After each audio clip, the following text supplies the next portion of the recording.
Le Gabonais, quand il est lésé, maltraité, piétiné, il pleure, il pleure, il pleure. Mon Dieu, mon Dieu. Dès que c'est son tour d'être là où il faut décider, il piétine 10 fois plus, jusqu'à même piétiner ceux qui ne lui ont rien fait. C'est ça le Gabonais. Bonne journée à vous. Votre mari, Ali Bongo, a été renversé en août 2023 par le général Brice Oligui Nguema. Vous avez passé 20 mois.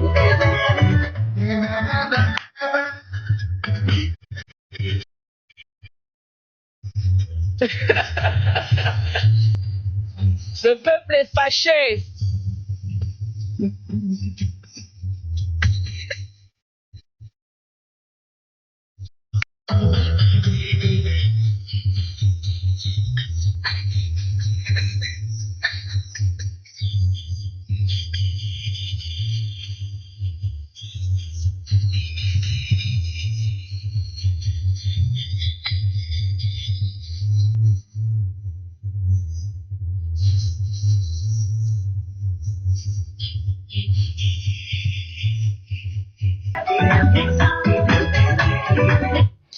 La liberté de parler, de penser, de s'exprimer, de communiquer.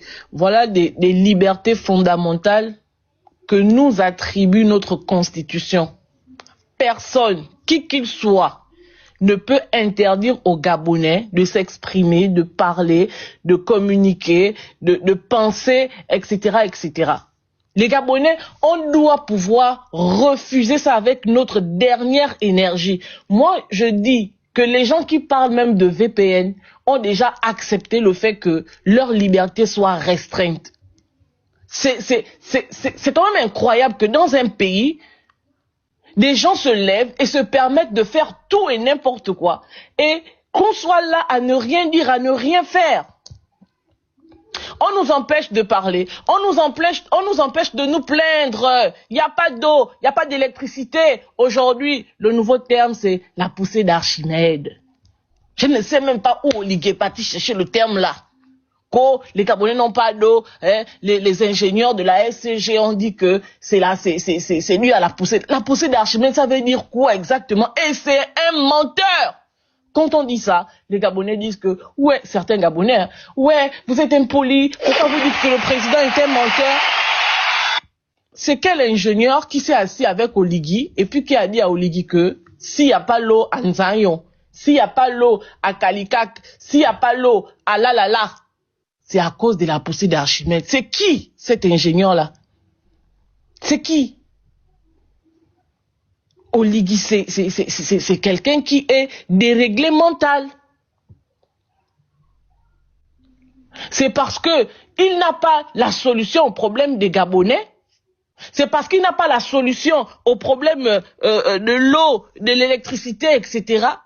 qu'il va trouver des moyens, des phrases bizarres pour justifier l'injustifiable. Et comme il est buté, comme il est dos au mur, il va créer une situation de distraction. Il va venir raconter aux Gabonais qu'en réalité, si vous n'avez pas l'eau dans vos ménages, si vous n'avez pas l'électricité, c'est parce que parmi vous, retournez-vous, plutôt que de regarder les gouvernants, plutôt que de regarder ceux qui ont l'obligation de vous fournir l'eau et l'électricité. Non, retournez-vous vers vos compatriotes, retournez-vous vers les Gabonais comme vous, des Gabonais lambda comme vous. C'est de leur faute, parce qu'ils ne payent pas leurs factures. Ne soyez pas exigeants avec nous les dirigeants parce que ce n'est pas de notre faute. Comme il a dit lorsqu'il est parti casser les maisons de derrière l'Assemblée, il leur a dit que c'est de votre faute parce que vous êtes indisciplinés. On est venu casser chez vous parce que vous êtes des indisciplinés. Force reste à l'État. La force n'est plus comment on appelle ça? Force reste même à quoi là? Pour Oligui, force reste à lui qui représente l'État. À la loi, merci. À la loi, force reste à la... Pour Oligui, non, la force n'est pas à la loi, la force est à l'État. L'État, c'est lui, il a personnifié l'État. Désormais, l'État, c'est lui et force reste à lui. C'est les mêmes raisons qu'il avance pour justifier le manque d'eau. C'est le même procédé. Il faut toujours désigner un coupable. Le coupable n'est jamais eux. Eux qui se sont engagés. Lui qui a dit que l'eau et l'électricité étaient ses premiers piliers.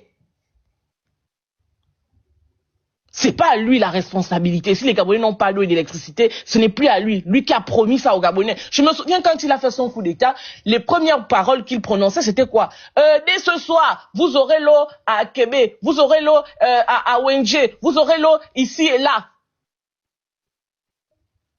Le monsieur, son projet était de devenir président à la place d'Ali Bongo. Voilà le projet d'Oligui Brice Nguema.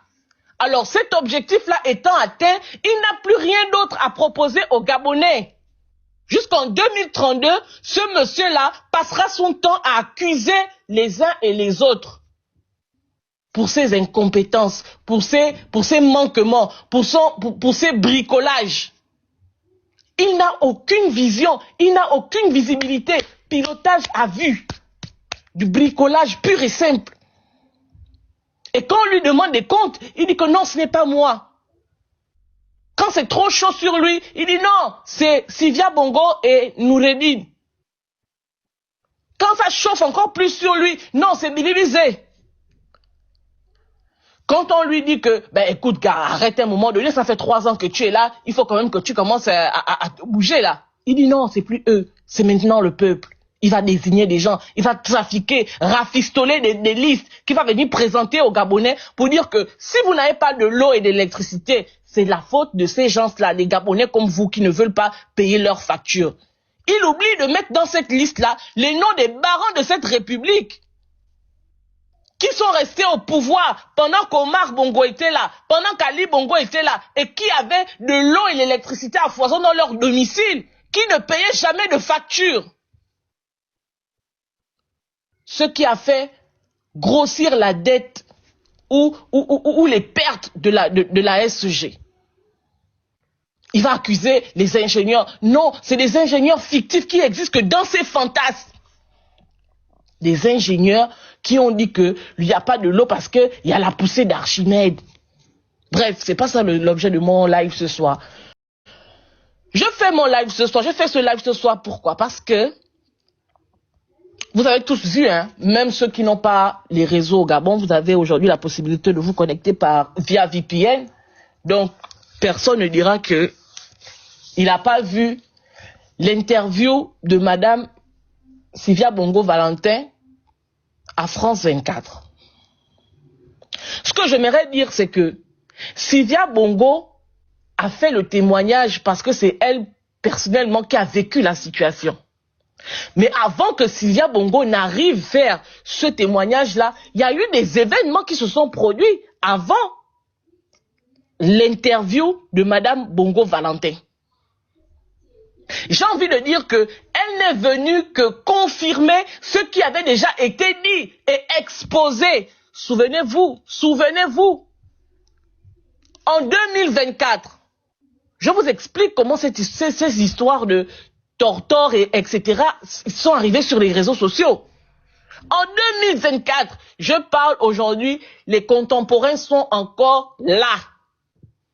Joxy Andrew Luemba, il m'a appelé, il m'a dit que princesse c'est grave. J'ai dit qu'est-ce qui est grave? Il a dit que voilà, moi j'ai des informations concernant les conditions de détention de Madame Bongo Valentin et de Noureddine. À cette époque-là, Sylvia et Noureddine étaient encore au Gabon. Ils étaient encore au Gabon. Que déjà, on avait des échos de ce qu'ils vivaient au sous-sol de la présidence de la République. Et on l'a dénoncé. On a dénoncé ça. Et au moment où on dénonçait ça, effectivement, on n'avait pas les preuves. On savait qu'il y avait Ankama, celui qui était le plus cité était Ankama. Et à cette époque-là, Joxy m'avait dit qu'il y avait une vidéo où Noureddine se plaignait du fait qu'on avait mis un coup au niveau de l'oreille et que ça avait perforé son tympan. Et qui était responsable de ça? Ankama. n'avez pas de preuves. Les Gabonais, certains Gabonais, je précise bien, nous ont insultés pour nous dire que est-ce que vous êtes là-bas pour savoir ce qui se passe exactement? Est-ce que vous avez vécu ça pour venir dire sur les réseaux sociaux que voilà ce que Sylvia est en train de vivre? Il y en a des Gabonais qui sont venus sur les réseaux sociaux pour nous dire que ouais, même si c'est vrai, on s'en fout parce que ces gens-là méritent d'avoir vécu ce qu'ils ont vécu en prison. Et puis arrive la période où en catimini, sans que personne ne sache, on extradit du Gabon vers l'Angola premièrement, Sylvia, Noureddine, Ali Bongo. Ils sont partis. Et lorsqu'ils sont arrivés en Angola, ils sont partis de l'Angola pour Londres. Quand ils arrivent à Londres, on commence à voir des vidéos claires et nettes, des conditions dans lesquelles ils ont été traités en prison. Les amis, souvenez-vous que ici, on a mis une vidéo du directeur de la prison centrale, devant qui Noureddine faisait des déclarations. Noureddine a dit devant ce monsieur-là qu'il était maltraité et le directeur de la prison n'a jamais, en tout cas sur la vidéo, il n'a jamais dit que non, c'est pas vrai, c'est faux ce que vous racontez. Ce qu'il a dit, c'est que en tout cas, vous savez que moi, j'ai été toujours correct avec vous. Et ce qui se fait, ce n'est pas moi. C'est là-haut qui demande. On a vu des vidéos où Noureddine et Sylvia étaient dans le bureau de la dame procureure, là, Leïla. Si ma mémoire est bonne. Là encore, Noureddine et Sylvia ont fait des déclarations relatant le traitement qui leur avait été réservé en prison. Vrai ou faux? Ces images-là sont disponibles ou pas? On voit que la juge Leïla, elle reconnaît, elle le dit de façon audible. Dans un français limpide, accessible, même à ma grand-mère de Souba, qui vit à Souba. Elle a dit que comment vous avez été traité, ça ne vient pas de nous. Elle a même déclaré que dans les dossiers, il n'y avait rien de concret qui pouvait justifier le fait qu'il soit détenu et traité de cette manière. Est-ce que c'est nous qui avons inventé ça? Est-ce que ces éléments-là n'existent pas? Est-ce que nous n'avons pas rendu public ici une vidéo où Noureddine est emmené à l'hôpital justement parce que effectivement, il avait un oreille perforé et qu'il fallait qu'il rencontre un médecin. Est-ce que nous n'avons pas rendu ces éléments publics ici? C'est parce que nous sommes pourchassés sur les réseaux sociaux. Et je comprends finalement que nous sommes pourchassés parce que nous détenons ces éléments-là et que c'est sur nos pages que sont affichés ces éléments de preuve. Mais les preuves existent. Les preuves sont là.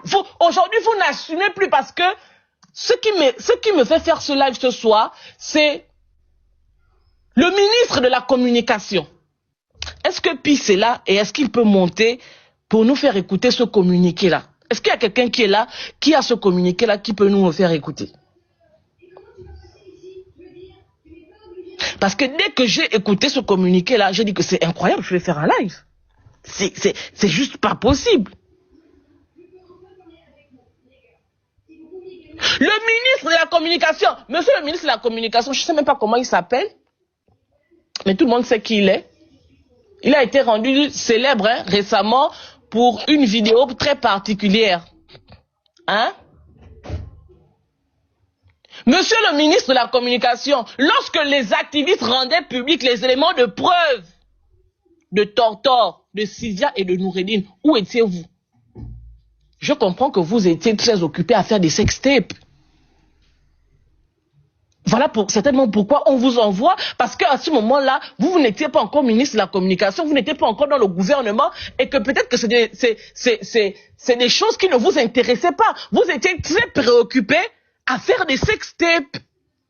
Je suis désolé de le dire comme ça, mais c'est la vérité. Parce que quand on est normalement constitué, on ne vient pas à la télévision pour dire que France 24 est en train de dénigrer le Gabon en publiant l'interview de Madame Bongo Valentin. Non, monsieur.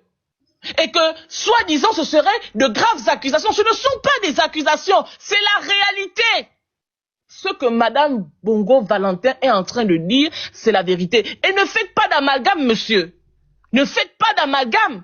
Parce que Madame Bongo Valentin et Noureddine Bongo Valentin n'ont aucun problème avec le Gabon.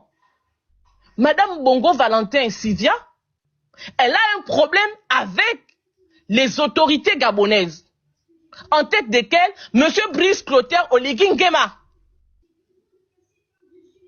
Derrière lui, Ankama, Ngon, Yalis, c'est des personnes qui sont identifiables et identifiées. Donc, ne les confondez pas au Gabon en réalité, parce que le Gabon n'a rien à voir avec vos attitudes de voyous ou de barbares. Assumez-le. On vous a dit que vous avez pris le pouvoir pour restaurer la justice, qu'il fallait impérativement organiser un procès juste et équitable. Les Gabonais, nous vous avons revendiqué ça, nous vous avons demandé ça. Que attention, ce que vous faites est très dangereux. Vous allez mener le Gabon dans une situation qui sera compliquée à rattraper. Parce que s'il fallait punir Madame Bongo Valentin pour ce dont elle est accusée, des accusations qui jusqu'à aujourd'hui ne sont étayées par aucune preuve. Vous n'avez aucune preuve. Pour dire que Madame Bongo Valentin a maltraité les Gabonais, que Madame Bongo Valentin serait, comme par magie, celle qui aurait donné l'ordre à la garde républicaine d'aller tirer au QG de Jean-Ping, que Madame Bongo Valentin, que c'est elle qui a obligé Ali Bongo, malgré le fait qu'il était en incapacité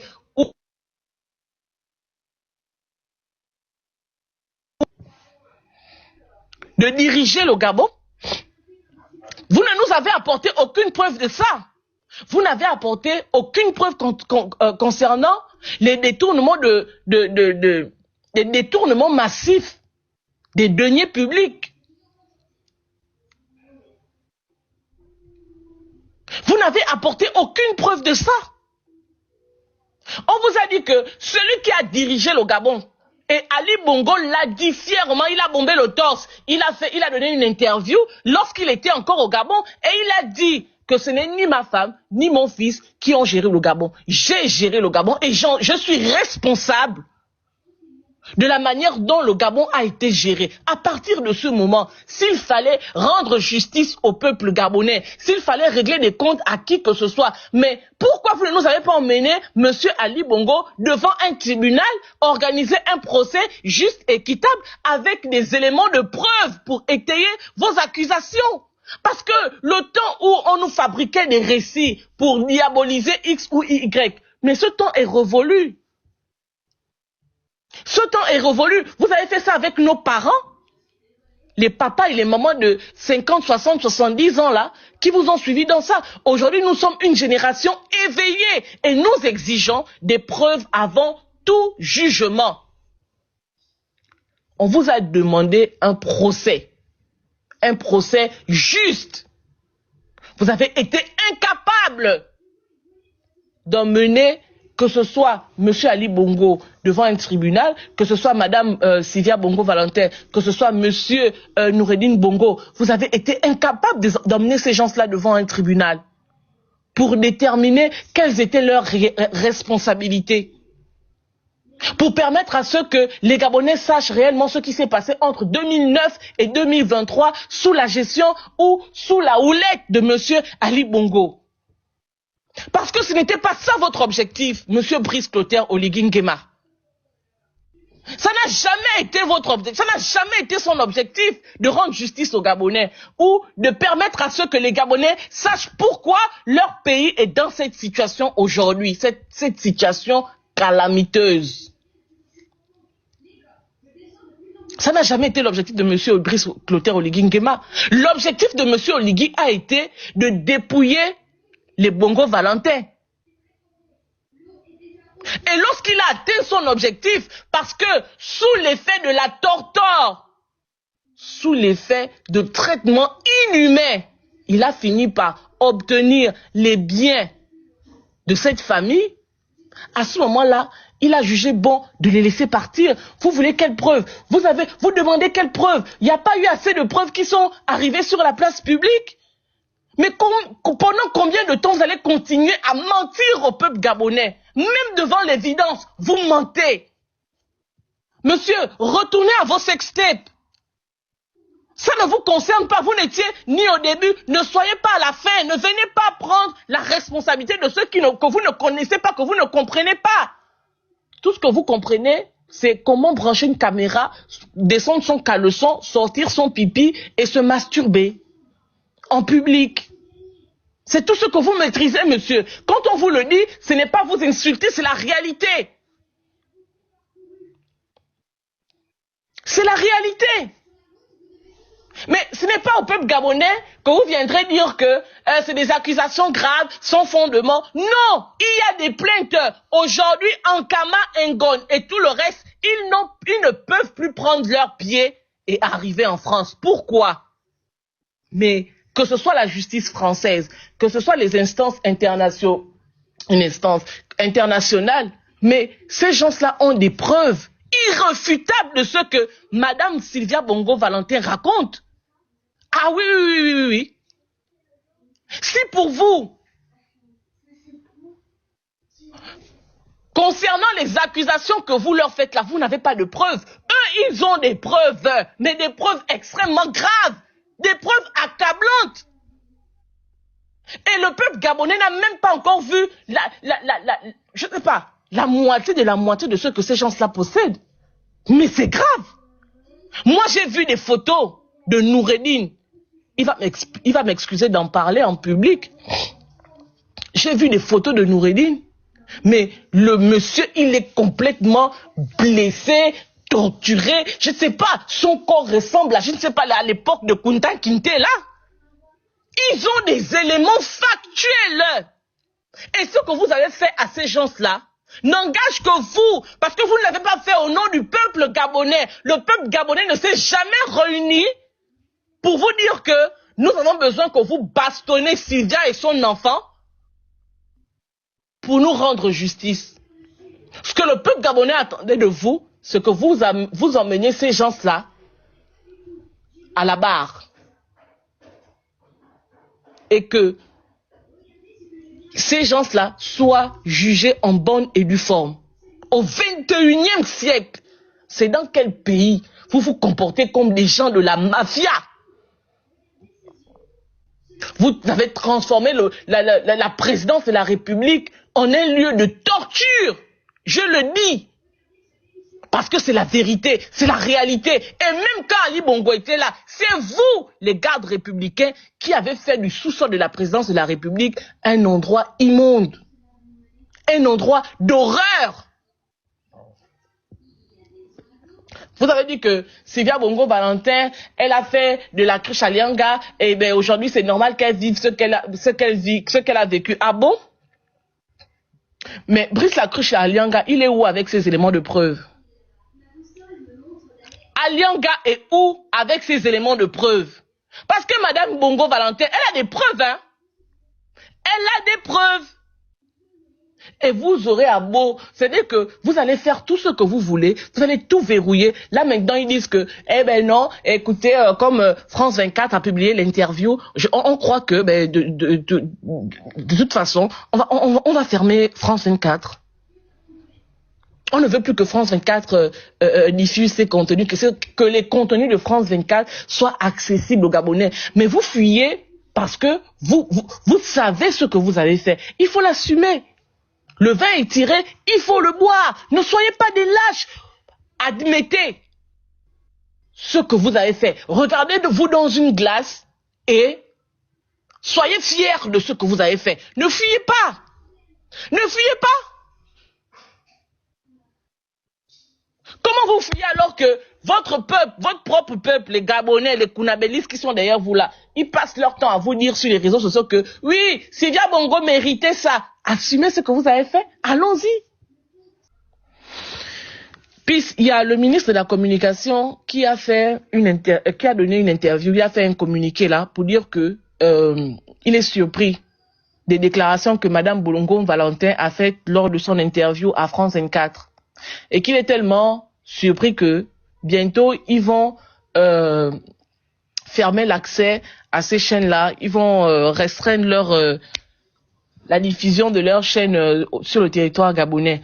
C'est le communiqué là que je vais écouter. Regarde ça tout de suite, je te reviens. Ok. Héloïse, tu l'as pas? Bonsoir. Tu peux prendre la parole, hein, si tu veux. Bonsoir. Non, je ne l'ai pas, mais j'ai juste vu les informations là où il dit, voilà, que il fait le lien avec la suspension des réseaux sociaux. Donc effectivement, c'était à cause de ça qu'ils ont suspendu les réseaux sociaux. Mais c'est vraiment dommage qu'on en arrive là. Ce qui est sûr, c'est que la justice se fera. Dans la vie, même il y a des gens qui disent que même un coupable a le droit à la parole pour se défendre. Donc, peu importe ce qu'on peut dire sur Sylvia Bongo et Noureddine, il reste des êtres humains. Il reste des êtres humains. Et si aujourd'hui la France est en train de soulever ses mains pour dire que nous on quitte dedans, peut-être qu'ils avaient déjà averti Oligui pour dire qu'attention ce que tu es en train de faire. Donc lui, comme il n'a pas voulu entendre, peut-être il s'est dit bon, ça va se passer comme ça, l'habitude de se passer. Sauf que là, il a eu la malchance. Et je pense que Sylvia et son fils sont en train de bien travailler. Et je pense qu'Ali Bongo aussi est dedans. Hein, parce que quand on regarde les interventions de Sylvia, tu sens qu'Ali Bongo, il avait vraiment la douleur de ce que sa femme et son fils ont subi. Donc je pense que il est vraiment un appui solide pour accompagner sa femme et son fils dedans. Et puis, elle reste humaine. Peu importe ce qu'on peut dire, elle reste humaine. Ce n'est pas parce que c'est Sylvia. Si aujourd'hui vous voulez reprocher des choses ou quoi que ce soit, vous devez commencer à vous adresser à ceux qui étaient aux affaires depuis avant que Sylvia ne vienne là. Parce que ce que vous êtes en train de faire, c'est de l'injustice. Vous ne pouvez pas vouloir faire justice en faisant de l'injustice. Ce n'est pas possible. C'est-à-dire que vous allez vous attirer même les foudres de la nature elle-même sur vous. Donc non, c'est pas correct. Et puis, faites attention à les défenseurs là. Vous qui voulez venir défendre, oh non, Oligui, ceci. Je pense qu'ils sont très intelligents dans leur démarche qu'ils sont en train de faire. Vous risquerez de vous retrouver ébahi. C'est-à-dire que la bouche ouverte, c'est la bave qui va sortir. Parce que, quand ils vont venir avec des éléments tangibles, ils sont en train de très bien travailler ce dossier-là. Héloïse, permets-moi de te dire, c'est-à-dire que les éléments qu'ils ont, ce sont des éléments versés à leur dossier. Donc, ils ne viendront pas. C'est-à-dire que s'il y en a des Gabonais qui espèrent que, ouais, Princesse Le Souba ou Jonas Moulenda, ou, bon, je ne sais plus Jonas Moulenda, mais bon, Tata Huguette, le Phoenix, ils vont venir publier les vidéos là où Noureddine est en train d'être frappé. Ça n'existe pas. Enfin, quand je dis ça n'existe pas, c'est que ça n'existera pas sur les réseaux sociaux. Après le procès, certainement. Mais tant que le procès n'a pas eu lieu, ça ne viendra pas sur les réseaux sociaux. Parce que c'est des éléments versés au dossier. Et je vous dis, croyez-moi sur parole, que les éléments existent. Des éléments factuels, où les individus sont identifiés clairement. Et ces individus-là font l'objet de plaintes ici en France. Voilà pourquoi vous ne les voyez plus ici. Même quand Oligui se balade, vous ne voyez plus Ankama faire des voyages avec Oligui en France ou bien etc. Parce que ces gens-là, ils font l'objet de plaintes. Et les éléments existent. Des preuves, il y en a. Le petit, il a filmé. Il a filmé. Il en a plein comme ça là. Le mec, il a peut-être... Non, mais Noureddine aussi, c'est un petit timbré. Il a peut-être, je ne sais pas, peut-être 600 éléments. Et ils ont pris le temps d'éplucher, de choisir uniquement les éléments qui constituent des preuves irréfutables de ce qu'ils annoncent. Vous pensez que c'est des petites personnes? Des personnes qui ont géré toute une nation pendant au moins je ne sais pas combien d'années? Vous pensez qu'Ali Bongo c'est un enfant? Mais attendez, quand Ali Bongo viendra parler, vous direz quoi? Ali Bongo viendra parler, ce sera sa parole contre la vôtre. Parce qu'Ali Bongo viendra parler, il dira que c'est moi qui ai géré le Gabon. Pourquoi est-ce que vous avez retenu ma femme et mon enfant? Vous direz quoi? Vous répondrez quoi par rapport à ça? Mais vous êtes, je ne sais pas, vous sortez d'où? Ça les rattrape, c'est le karma, parce qu'ils ne sont pas venus aux affaires dans le pays là avec de bonnes intentions. Donc c'est en train de se retourner contre eux. Et sachez une chose, il faut commencer à vous documenter dès maintenant, hein. Parce que ce n'est pas parce que Oligui est là aux affaires que ça veut dire qu'il est intouchable. Ah non, parce que là, ce sont les grandes instances, les cours, le tribunal international qui va se charger de ça. Elle était quand même première dame. Attention. Mais ça n'a rien à voir avec le fait qu'elle soit première dame. Le fait est que il faut respecter la dignité humaine. La dignité humaine ne dépend pas de tel à tel poste ou bien tel occupe telle fonction, tel est ministre ou tel n'est pas ministre, etc. Un être humain est un être humain. Nous naissons tous égaux devant la loi. Et chacun devrait être traité en fonction du fait qu'il soit un être humain. Même un chien ne peut pas être traité comme on a traité ces gens-là. Il faut qu'on comprenne ça. Ça n'a rien à voir avec le fait que Madame Sylvia soit l'ancienne première dame.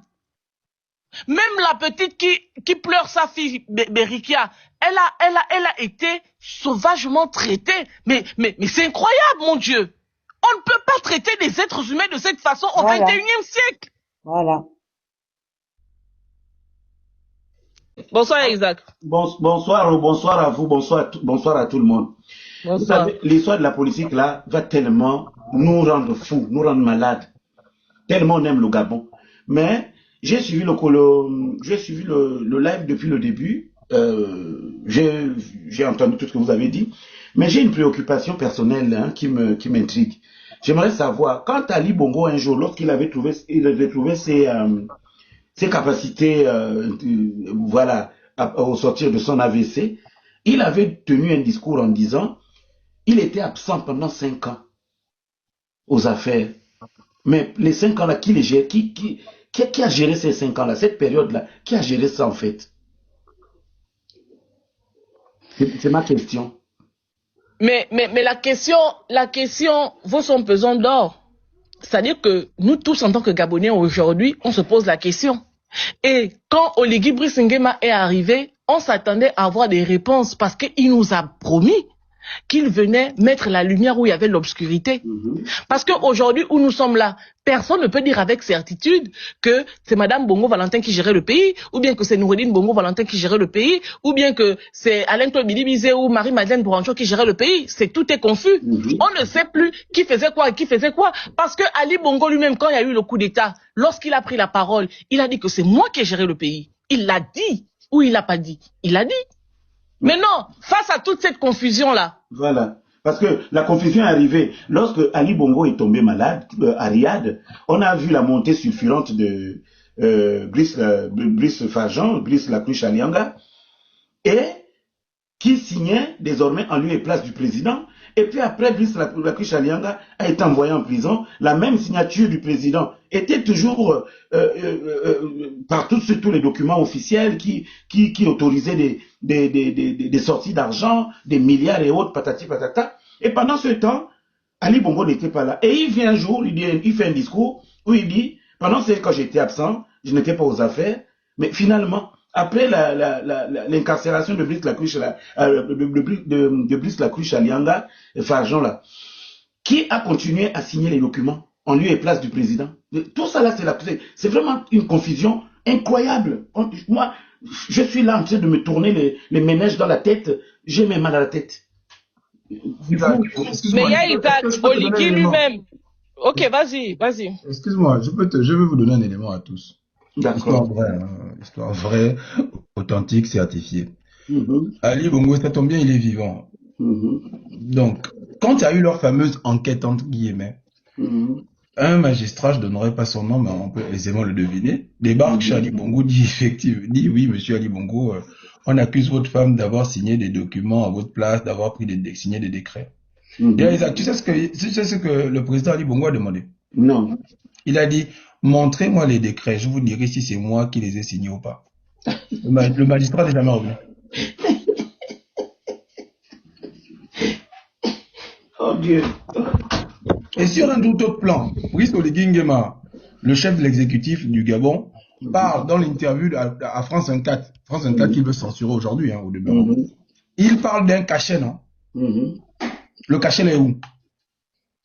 Je précise, je suis Joxy Andrew Ondo Luemba, né le 4 janvier 1985 à Moulana. Donc là, si vous cherchez la personne, c'est moi qui ai dit ça.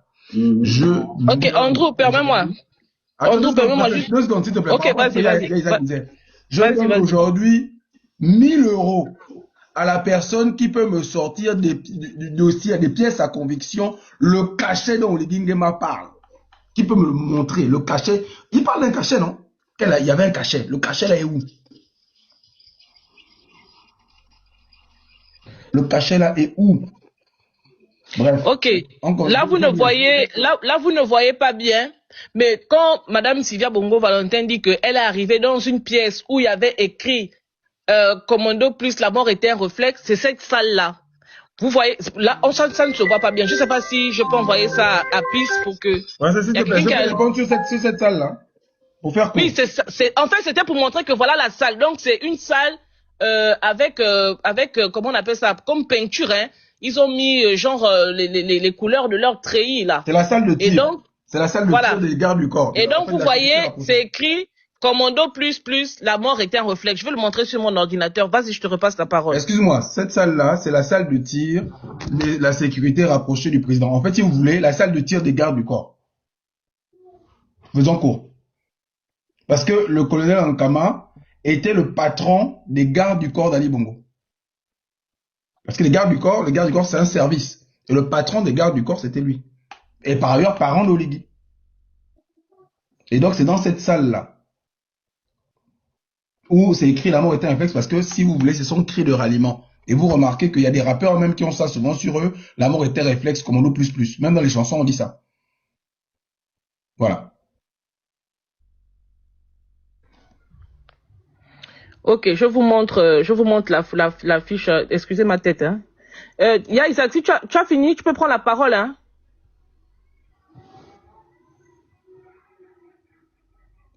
Ou quelqu'un d'autre peut prendre la parole le temps rapidement que je retourne ma caméra. Je te mets juste l'audio de ce que tu m'as demandé. C'est le journal du 8. Attendant les interventions de tout un chacun et puis on va mettre l'audio. D'accord, ok.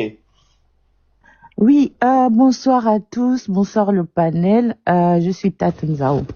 Donc, moi, ma question, c'est une question que je posais souvent quand Stéphane Zing faisait ses lives. Donc, Tata Nzao, un instant. Donc, vous voyez, la salle est là. C'est une salle, hein, je ne sais pas si vous voyez bien. Et tout là-haut, ici, vous voyez écrit Commando plus, la mort était un réflexe. Et ça, c'est une salle. Vous voyez, il y a des barres là. Vous voyez ici, je ne sais pas ce qu'il y a, c'est comme un grillage comme ça. C'est la salle dont fait allusion Madame Bongo Valentin. C'est des salles qui existent, hein. C'est pas des choses inventées. Et quand vous remarquez, Commando plus, c'est un slogan qui est arrivé après le coup d'État. Avant le coup d'État, à la garde républicaine, ils ne connaissaient pas ça. Commando plus de machin de merde qu'il raconte là. La mort était un réflexe. C'est l'insigne de Ankama. C'est la marque de fabrique d'Ankama. Un groupe de voyous. Ils sont là. Je vous montre ça. Une autre photo pour vous montrer. Voilà. Commando plus, la mort était un réflexe. Et vous allez voir, sur toutes les photos où il y a Ankama, où il y a Ngogne, où vous revoyez tous les gardes de la garde rapprochée, très rapprochés d'Oligui, vous les verrez avec cet insigne-là. Commando plus, la mort était un réflexe. Est-ce que tu peux revenir sur l'ancienne photo? Sur l'ancienne photo du stand de tir. Elle est là. Tu vois, regarde bien. Sur le côté gauche, vous voyez quoi? Les lettres, il y a des lettres sur le côté gauche. Le côté gauche, c'est où? Le côté gauche de la photo. Oui, il y a des lettres là. En orange, ici? Princesse. Non, à côté, à ta gauche. Oui. SR. Voilà, c'est GSR. Voilà. GSR signifie groupement de sécurité rapproché. Rapproché. Ce sont les gardes du corps du président. Les proches. Ce sont les gardes du corps. Merci. J'avais même pas remarqué. Ceux qui s'habillent tout en noir là, vous voyez, ceux qui s'habillent tout en noir et qui sont en veste, qui courent après non pas les ministres, ce sont les gardes du corps du président. Ici en France, les gardes du corps du président, la sécurité rapprochée. Ici en France, par exemple, l'équivalent c'est le GSPR. En France, c'est le groupement de sécurité rapproché du président de la République. Aux États-Unis, l'équivalent c'est le Secret Service. Il faut aller reprendre la salle là. C'est le stand de tir de la garde, pas de la garde. Ils peuvent remettre toutes les peintures qu'ils veulent. GSPR. Ils peuvent remettre toutes les peintures qu'ils veulent. La salle, elle est filmée, elle est là. Elle existe. C'est pas une invention, c'est pas de l'IA. C'est pas l'IA.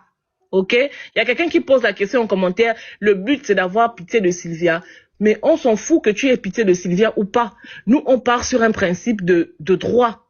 Le droit. Tu sais ce que ça veut dire? Le droit. Est-ce que le droit a été respecté? Est-ce que la justice a été faite? Parce qu'il faut qu'on sorte de cet engrenage-là. Comment ça se fait? Nous avons eu M. Buhari, le président du Nigeria, juste à côté. Il a passé 2 ans à Londres. Sa femme n'a jamais dirigé le pays. Mais comment ça se fait que les institutions gabonaises ont laissé Madame Bongo, Sylvia, diriger le pays? Quelle est leur responsabilité?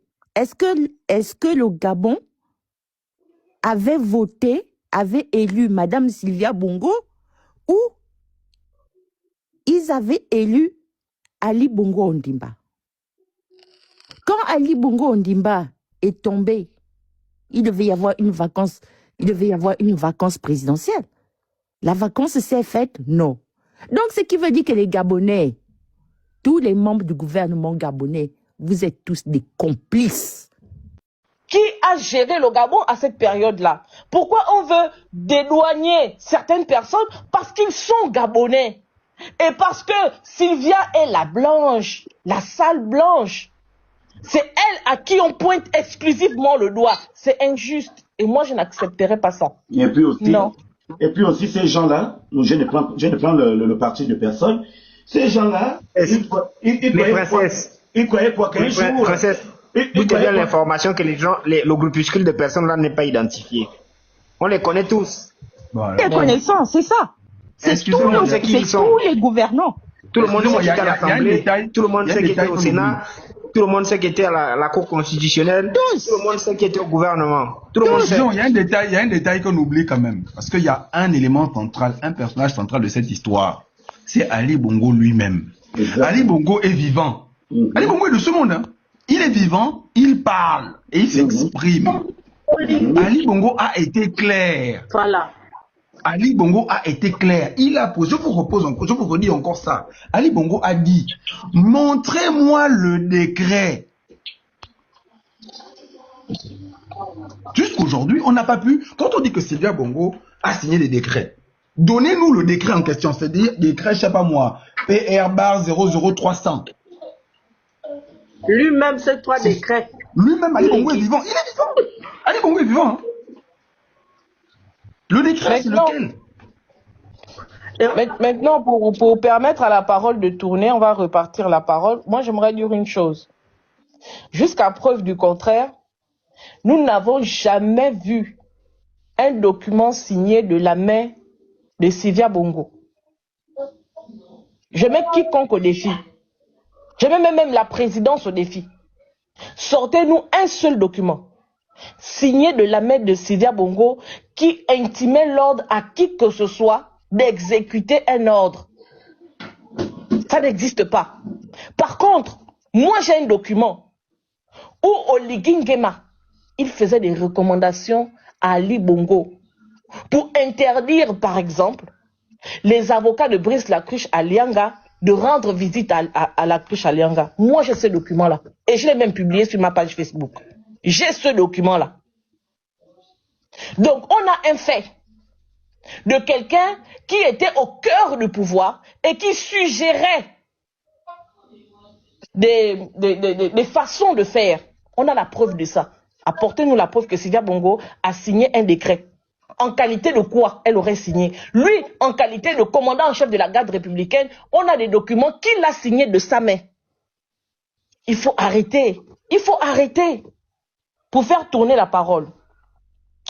Qui voulait la prendre? Ah bon, s'il te plaît, est-ce que vite fait je peux rappeler, parce que comme tu as dit, est-ce que vite fait je peux avoir la parole pour replacer le truc, un peu l'historique du truc, vite fait, 4-5 minutes maxi, et après, après je vais dire. En 4 minutes, ça va être long. Moi j'ai des problèmes de connexion. Laisse-moi juste, je ne fais même pas 3 minutes. Là, c'est un peu fluide, le temps que je passe mon message. Ok, vas-y, je t'en prie. S'il te plaît. Je t'en prie. D'accord. Moi, mon étonnement, c'est l'angle de communication qu'a choisi le gouvernement. C'est-à-dire que il vous explique que la faute, c'est aux médias qui a laissé Sylvia s'expliquer sur les conditions de sa détention. mieux, ils veulent même prendre des mesures restrictives vis-à-vis de ce média-là. J'ai envie de rire. Pourquoi? Mais parce que Oligui, le premier, est allé sur ce média et a cassé du sucre sur les Valentins. Merci. Et ce qui est curieux, c'est que dans la pratique des médias, si quelqu'un vient dire quelque chose contre moi sur votre média, je demande un droit de réponse. J'ai le droit de venir, en fait. Donc, quand on veut nous expliquer que c'est France 24 qui devient le sorcier, ou France 2, je sais plus c'est qui devient le sorcier de la République gabonaise, au point de donner la parole à des gens qui viennent dire des choses qui sont inexactes. Bon, allez-y savoir. Vous avez choisi d'aller communiquer sur ce média, à leurs propos. Vous pensez qu'ils devaient répondre où? Sur Gabon Télévision. Vous avez menti. Vous avez menti, ça dit que vous êtes rempli d'incohérences. Vous-même, vous ne savez même pas ce que vous faites, en fait. Donc, au fond, tout ça là, ça révèle une seule chose. La coupure d'Internet, c'est parce que Oligui ne veut pas de paroles contradictoires, parce qu'il ne veut aucune critique sur lui. Et aujourd'hui, même un média que lui-même a invité au palais, parce que ce média-là a donné la possibilité à ceux sur qui il a cassé du sucre de venir donner leur droit de réponse. Il estime que ceux-là, ils doivent être verrouillés, ils doivent être censurés, ils doivent plus être reçus au Gabon. Mais bravo!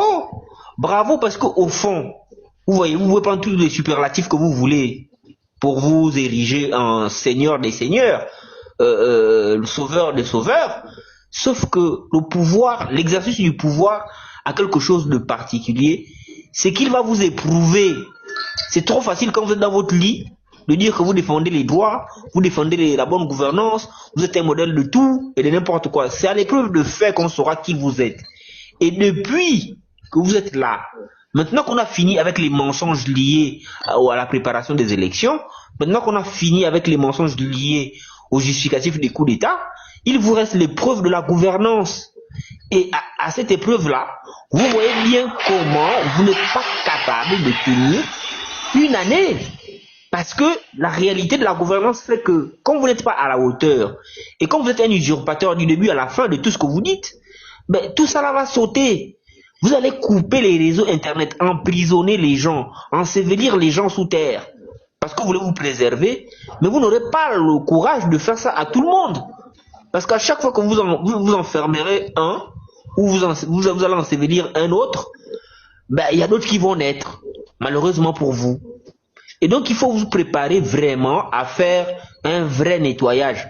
Vous allez couper Internet. Il y a des gens à l'intérieur là-bas qui font les bêtes. Ils vont dire à leurs femmes ce que vous dites là-bas dans les bureaux. Les femmes vont raconter à leurs copines l'affaire des Zouzoualengue là. C'est ça là, vous allez vivre là. Donc, ça veut dire que tout ce que vous allez faire là, même avec Internet coupé, les médias coupés.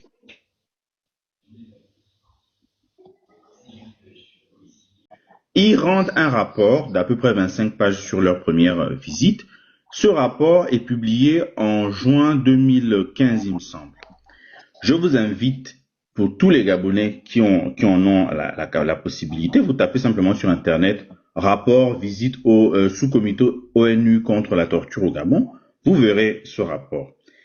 Il est humainement insoutenable à lire. C'est à peine 25 pages, hein, mais il est humainement insoutenable à lire, tellement les choses qui sont décrites à l'intérieur de ce qui se passe au Gabon depuis tant d'années sont, mais d'un dégueulasse qui ne dit pas son nom. Je vais juste dire rapidement une petite affaire qui m'avait vraiment interpellé, qui m'avait choqué en soi dans ce rapport. On rapporte, par exemple, dans le rapport en question, c'est le cas de le dire, que en 2012, il y a un détenu dans la prison centrale de Libreville qui perd la vie. Pour quelle raison? Tellement il avait été SODOMISE. Je ne sais pas si c'était par les co-détenus ou par je ne sais pas qui. C'est-à-dire qu'il avait tellement été ça qu'il en est décédé. Je ne sais pas si vous vous rendez compte de la violence de la chose. Et ça se passe au Gabon. Hein. Dans le rapport en question, on décrit par exemple que dans les lieux de détention au Gabon, notamment la prison centrale, il y a un recours systématique au fait que les détenus s'autogèrent. Et comme les détenus s'autogèrent, eh bien ça favorise justement le recours au traitement inhumain et dégradant. Et ça, c'est systémique et systématique dans le Gabon depuis 65 ans. C'est-à-dire que c'est pas une affaire de, comment dire ça, de un truc qui est arrivé il y a il y a peut-être 3, 4, 6 mois, 6 ans, ou bien depuis peut-être Ali Bongo, etc. Non, c'est quelque chose qui est ancré dans les habitudes des autorités judiciaires, des autorités policières, etc., des autorités pénitentiaires, etc. au Gabon. Et donc, il y a ce premier rapport-là qui est publié en juin 2015. Et comme je vous ai dit que le sous-comité faisait la visite tous les 10 ans, la deuxième visite a eu lieu là en 2024 sous la transition. Je vous invite à aller regarder le site de l'ONU qui reprend, parce que pour l'instant, le rapport n'a pas encore été publié. Mais les déclarations, en tout cas, de celui qui était le responsable de la délégation, indiquent que le Gabon est à des années-lumière d'avoir rectifié ne serait-ce qu'un quart de ce qui avait déjà été souligné dans le précédent rapport. Et que la situation s'était même empirée. Là, on était sous la transition. Et qu'est-ce que le Gabon fait à ce moment-là? Pour faire semblant de vouloir respecter leurs engagements internationaux, ils décident de mettre en place, parce que dans l'accord en question, dans la convention en question, il y a un mécanisme national de prévention de la torture qui doit être mis en place par les pays qui ont ratifié cette convention. C'est à ce moment-là, en 2024, alors que précisément il est en train de se dérouler ce que Madame Sylvia et son fils dénoncent, c'est précisément, et je ne sais pas si vous vous rendez compte du comble du cynisme, c'est-à-dire que c'est précisément à ce moment-là que le Gabon décide enfin de prendre la loi qui va faire en sorte qu'on mette en place le mécanisme national de prévention des tortures et des actes inhumains et dégradants. Bon, inutile de vous dire que ça ne servira à rien, puisque de toutes les façons, ce qui manque au Gabon, c'est pas les textes, c'est le cynisme justement des personnes qui dirigent le pays. Donc, quand je vous parle de ça, je vous parle pas de ça pour que vous pleuriez dans les chaumières par rapport au sort de Madame Sylvia et son fils. À la limite, on s'en fiche d'eux. Et vous avez le droit d'être même en colère contre ces personnes-là. Mais dites-vous qu'aujourd'hui, peut-être que ça peut être l'occasion, vu qu'il y a des projecteurs internationaux qui sont braqués sur cette situation, peut-être que ça peut être l'occasion pour que le Gabon rompe enfin avec ce cercle vicieux de recours systématique et systémique au traitement inhumain et dégradant et à la torture. Et c'est tellement grave au Gabon, cette affaire, que même nous-mêmes, nous avons intériorisé les mécanismes de torture. Quand vous avez des parents, par exemple, qui trouvent normal que parce que mon gamin de 15 ans me dépasse, je peux le prendre, je l'amène au commissariat et puis il se fait fracasser. Est-ce que vous trouvez que dans un état de droit et dans un pays qui veut respecter les lois, ce sont des choses qui sont admissibles? Pourtant, nos policiers et nos gendarmes tolèrent ça, acceptent ça. Et je vais vous donner un dernier élément. Et si vous êtes intéressé, d'ailleurs, j'ai écrit un article dessus à l'occasion du débat sur la peine capitale. Vous tapez simplement sur le village de la justice, rétablissement de la peine capitale au Gabon, aveu d'échec ou la panacée au CRIME rituel. Bref, on peut tellement pas prononcer de mots sur TikTok. Donc vous tapez simplement ce titre-là, vous tombez sur l'article que j'ai rédigé sur le village de la justice, où il y a un paragraphe où je reprends tous les éléments, notamment par rapport au recours systématique aux actes de barbarie, à la torture, etc. au Gabon, et au recours systématique à l'aveu dans le cadre des enquêtes pénales. Donc, qu'est-ce qui se passe? Il se passe que et cette affaire-là date même de depuis 2000. En tout cas, c'est comment on appelle ça? C'est documenté depuis au moins 2013. C'est la prison centrale de Libreville. Et c'est même pas que la prison centrale de Libreville, c'est toute la population carcérale de tout le Gabon. Il se passe quoi? Avant qu'une personne soit jugée, la personne peut être placée en ce qu'on appelle en détention préventive. Mais c'est quelque chose d'extrêmement exceptionnel et ce n'est pas censé dépasser 18 mois en matière de délit et 24 mois en matière de crime. Mais est-ce que vous savez que dans la population carcérale totale du Gabon, qui est d'environ 5000 individus, je termine dessus, je vais partir pour pas vous ennuyer trop longtemps, environ 5000 individus, vous avez quasiment 70%, voire même un peu plus de 70% de ces 5000 individus à l'échelle de tout le pays qui sont des personnes qui ne sont pas en train de purger une peine. C'est-à-dire que ce ne sont pas des personnes qui ont été jugées et qui ont été condamnées, comme le prévoit le code de procédure pénale, le code pénal, etc. Non. Ce sont des personnes qui sont en attente de jugement pour certains depuis 10 ans, depuis 15 ans. Et on vous dit que c'est 70% de la population. C'est-à-dire que pas si au Gabon, c'est environ un peu plus de 5000 individus. Dernièrement même, Gabon Mediatime a fait un reportage dessus, mais moi j'avais déjà publié plein de vidéos dessus et je l'évoque aussi dans l'article. Est-ce que vous trouvez que c'est normal que dans notre pays, depuis 65 ans d'indépendance, les gens soient privés de leur liberté au-delà même de ce qui est prévu par les textes, alors qu'on dit que le recours à la détention préventive doit rester exceptionnel?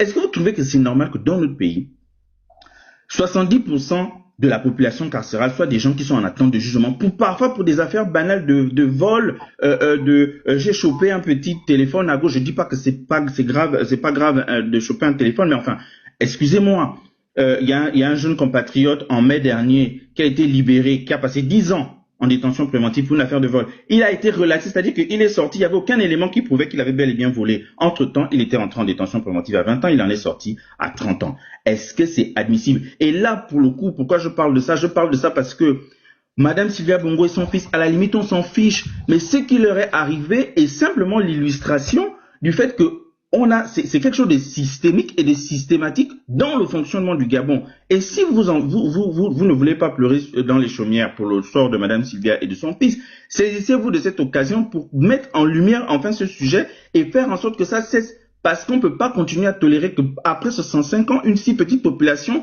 les gens subissent autant de traitements inhumains et dégradants et que ce soit intégré, que ce soit intériorisé comme si c'était des choses banales.